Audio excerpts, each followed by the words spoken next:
Today on First Financial Biz Beat, a sobering development for bar owners. The majority of bars make the majority of their money between 10 and 2. How they're getting creative to get customers in the door earlier. It's very much because of the coronavirus because, it's so unpredictable. And I don't know how many people are going to be coming in the next day. A popular restaurant is switching gears and adapting to survive. And we take a tour of Andy Dalton's old home, now on the market. First Financial Biz Beat starts right now.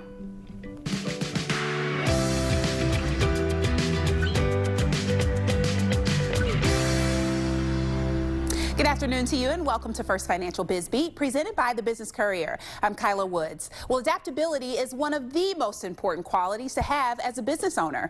And if 2020 has done nothing, it's definitely tested the mettle of leaders. And 55 companies are thriving. On the front page centerpiece this week, smoking the competition. How Cincinnati's fastest growing companies are achieving exponential growth. One of those companies, Be Somebody, started as a blog, became a mobile app, and has now transformed into a job training provider. Founder and CEO Cash Shake says if he sees a niche, the company evolves to fill it. And the key to the company's growth is the people. We believe collectively there's nothing more important than culture. It's a part of everything we do. It's about how we speak and act.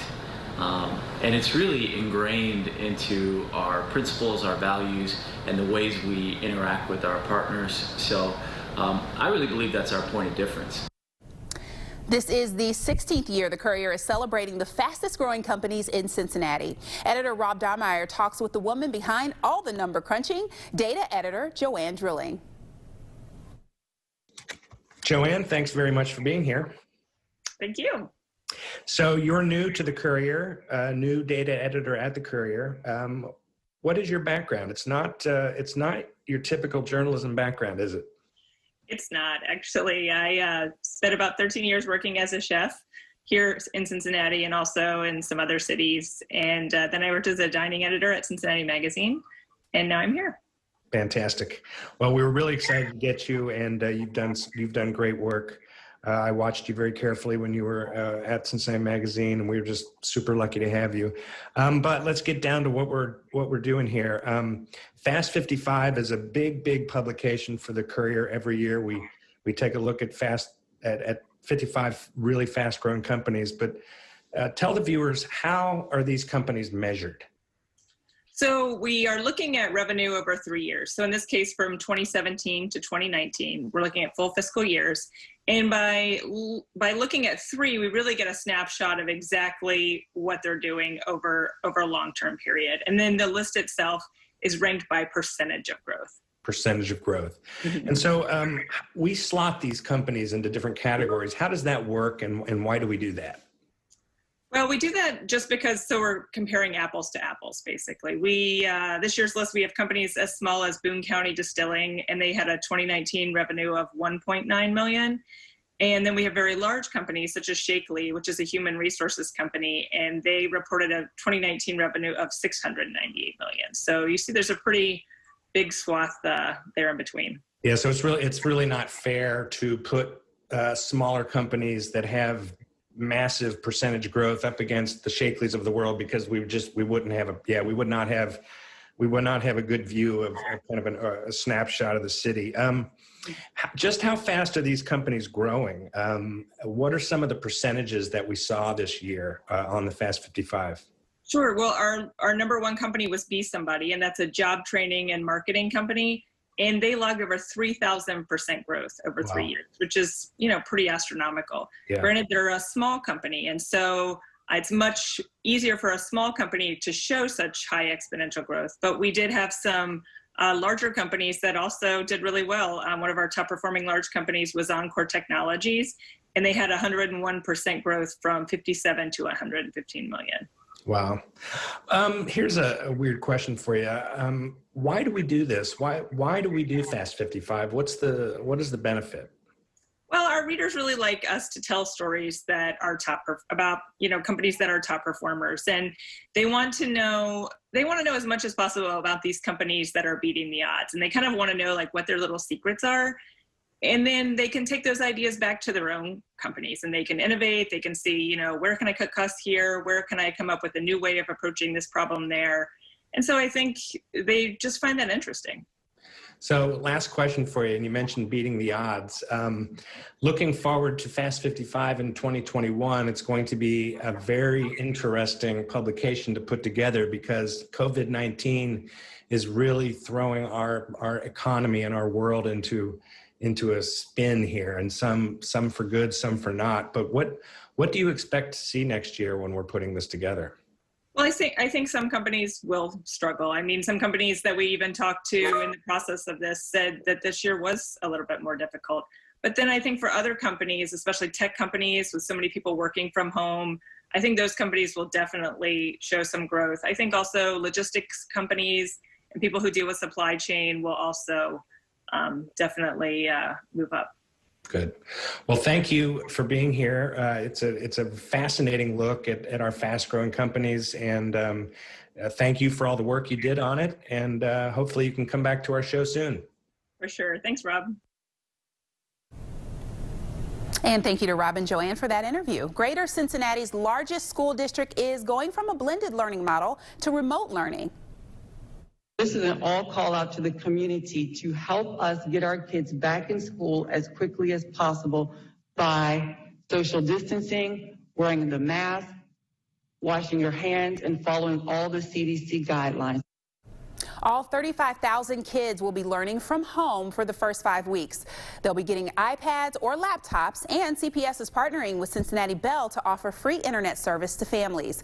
A decision on returning to the classroom will come in mid-September, and when they do, they'll all be wearing masks. Governor Mike DeWine is making that mandatory for everyone from kindergarten through 12th grade. There are exceptions. Anyone with any anxiety disorder or autism or other medical issues will not have to wear masks. The state is working with FEMA to give out 2 million masks to schools. Ohio's early last call is here to stay. The court is going to deny the request for a temporary restraining order. You heard it there. A judge upheld Governor DeWine's order cutting off booze sales at 10.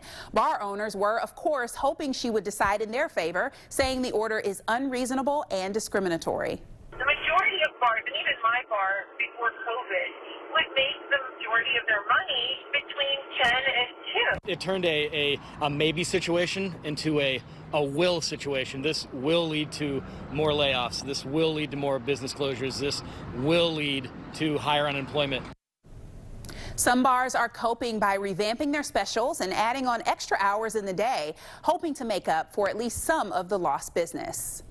A popular barbecue joint in OTR is doing away with the barbecue. Pontiac isn't closing permanently, but it is changing the business model. Owners Daniel and Lena Wright say with the uncertainty of the virus, barbecue just isn't worth it anymore. So they're switching their focus to their most popular item on the menu, wings. People order more chicken wings online. We did the research on this in terms of like DoorDash, Uber Eats. Chicken wings are a huge draw for people. We know that we have some of the best chicken wings in the city, so why not sort of double down on ourselves and do something that we know people want, people are craving, and something that either people can enjoy with us or people can enjoy home. And nothing will change at the Wright's other restaurants, Senate, Abigail Street, and 40 Thieves. The revamped Pontiac will reopen this week. A downtown restaurant couldn't survive the pandemic. Fiery Hen on Court Street is closed for good. The Nashville Hot Chicken Shop relied on lunch business from nearby office buildings. And of course, with people largely working from home, the business just isn't there. So the owners are putting their focus into neighboring Court Street Lobster Bar. They say a pop-up partnership with Kroger to set up inside their stores has been a lifeline. Well, a chess match between the city of Cincinnati and Hamilton County over the banks continues to be contentious. The two can't agree on much, including who's going to build a park next to the new music venue. The county already has a contract to build the park. The city won't sign off on it because it doesn't like the fine print and plan to pay for most of it. Now the county says it will front the costs and hope the city will reimburse it later. There's also a dispute over 2 vacant lots north of Paul Brown Stadium. County Commissioner Victoria Parks is accusing Mayor Cranley of reneging on the deal. Cranley says the opposite. My heart is broken that the deal that late Commissioner Portune and I struck has been renounced by the county. The city and county have talked about meeting in person in order to iron things out.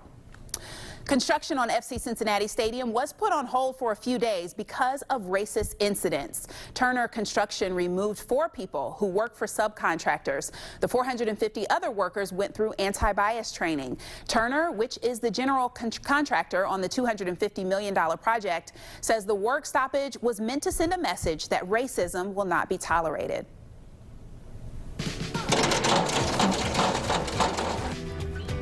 Up next on First Financial Biz Beat, how these big splashes are doing a lot more than getting people wet and providing a lifeline to charities.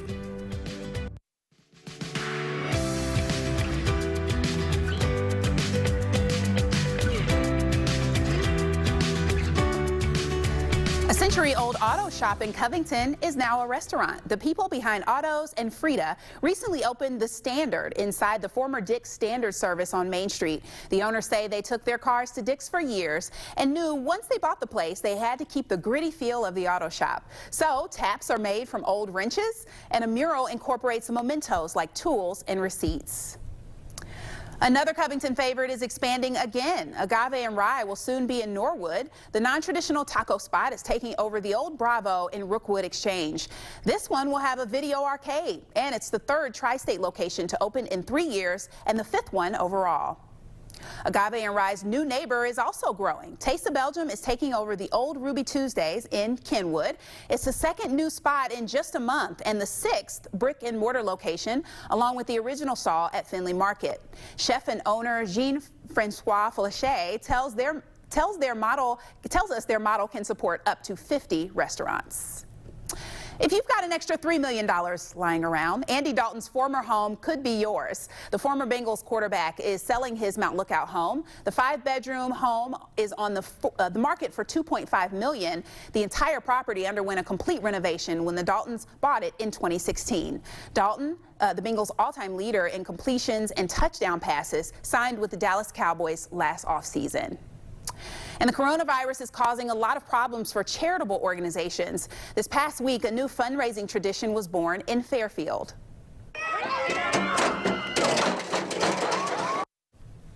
The Rolling Hills Country Club hosted Cannonball for Kids. Each participant collected donations before trying to make the biggest splash into the pool. The unorthodox benefit is helping the Nuxall Miracle League, which helps kids of all abilities play baseball, and Dougie and Ray's, a group that buys items for children in need. Our big event was back in the early May, and we had to shut it down. And then we had our 2nd annual kickball tournament that was supposed to be here in August, and we had to shut that one down as well. Organizers say last week's event raised more than $10,000. If you feel like you keep seeing mortgage rates go lower and lower, it's not your mind playing tricks on you. The 30-year mortgage rate just hit its 8th record low so far this year. Here to talk about what that means is Ann Davis, First Financial's president of mortgage banking. She's with Courier reporter Steve Watkins. Thanks, Kyla, and thanks for being here, Ann. Thanks for having me. Appreciate it. Yeah, glad to do it. Let's start with the pandemic. It's on everybody's minds, obviously. And what kind of impact has that had on mortgage applications and the borrower's ability just to conduct business? Well, it's been an interesting year. I mean, the first thing that we saw was the Fed cut rates as a reaction to the pandemic. So rates hit a historic low this year. And with rates being that low, we really saw a big influx of mortgage applications for customers wanting to refinance. So that high demand really elongated the process for customers. But the good news is, they are able to lock their rate at the beginning of that application process, and then they can kind of just sit and wait for the loan to go through. And we have been able to accommodate any urgent needs. If a customer had an urgent need and they communicated that up front, we have been able to accommodate that. So that was kind of the first thing that we saw. The real challenge that we have faced this year is the need to interact virtually.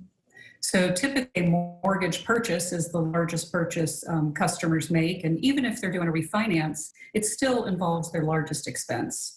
So historically, those interactions have been done in person for the most part, so they can really have that conversation and assess the financial impact. So the need to interact virtually really put a high demand for digital technology. And luckily at First Financial Bank, we did launch a new digital application in the second half of 2019. So it positioned us well to be able to deal with this exact scenario. And the digital application process is really nice for customers in this circumstance because they can start the process on their own. They can co-pilot with a mortgage loan officer, so where they can both see what's going on and they can both enter data together, or they can let the loan officer kind of take control and complete the information for them and send it to them. So it really allows us to interact with the customer in the way that they want. And when we first launched that technology, we had expected a 75% utilization, and during this time we've actually seen 100% utilization. So I think that kind of speaks to the demand and kind of what's going on. But I do believe both customers and bankers have handled it well. Yeah, it sounds like they have. Rates are really low. Do you expect rates to continue to fall?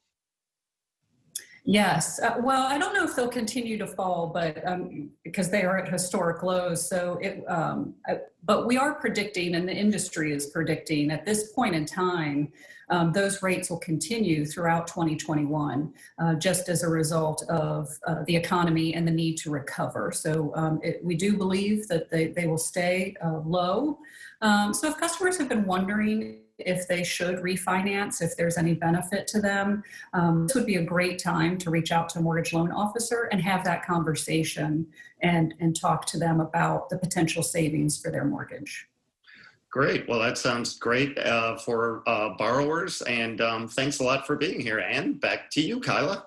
Thank you so much, Steve. So again, if you have a few extra million laying around now, a good time to buy. Well, still to come on First Financial Biz Beat, the pandemic is closing a lot of doors, but it's also opening many others. The key to attracting top talent during times like these.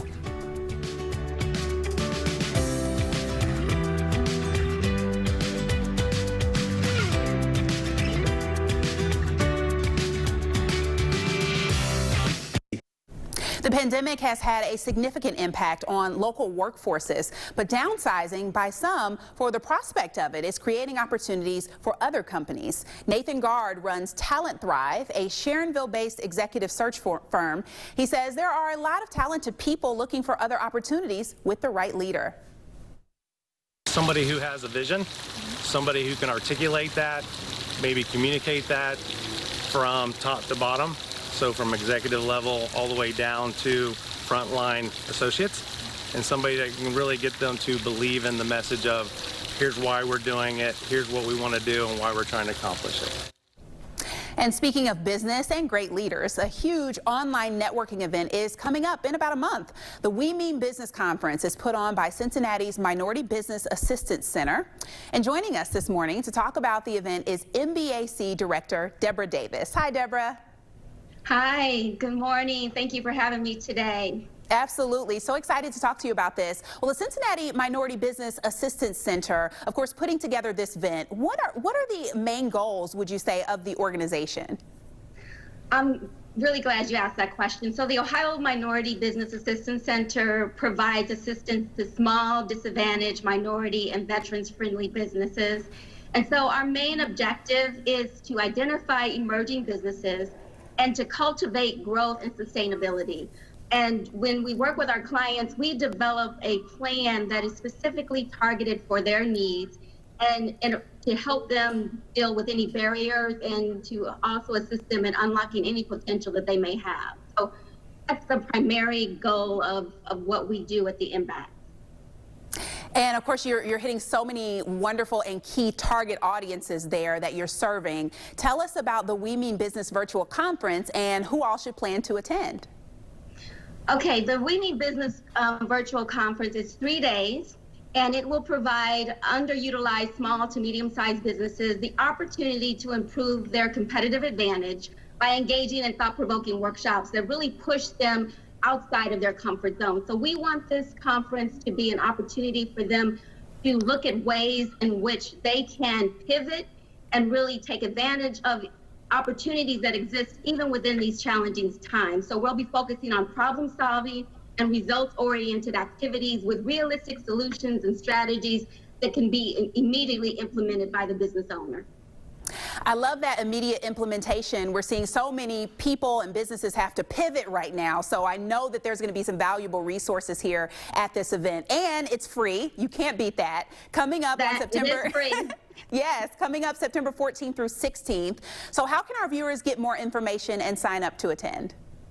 Well, if you go to https://hoppin.to/events/WMB 2020.